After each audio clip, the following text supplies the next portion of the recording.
आम्ही होतो म्हणून वाचलंच लागा, नाहीतर ते पुजारीनं तुम्हा दोघांचं लगीन तिथंच लावलं असतं. अरे मग बरं झालं असतं की तेवढा लग्नाचा खर्च वाचला असता.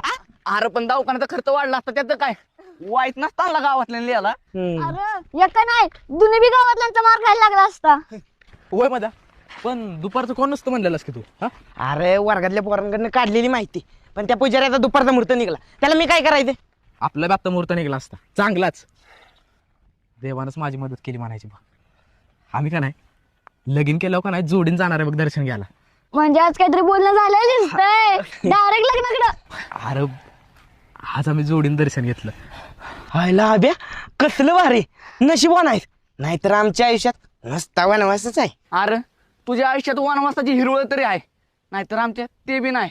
आमच्या आयुष्यात नुसता दुष्काळच भरलाय. असं जरा किरण्या लगीन सगळ्यांचं होतं. अरे येडे गबळाला बायको मिळती, मग भिकाऱ्याला मिळती. तू काय वाईट आहेस का? शो अपमान मानायचं का कौतुक? दोन्ही बी समज. तुम्ही दोघं बी गप बसा,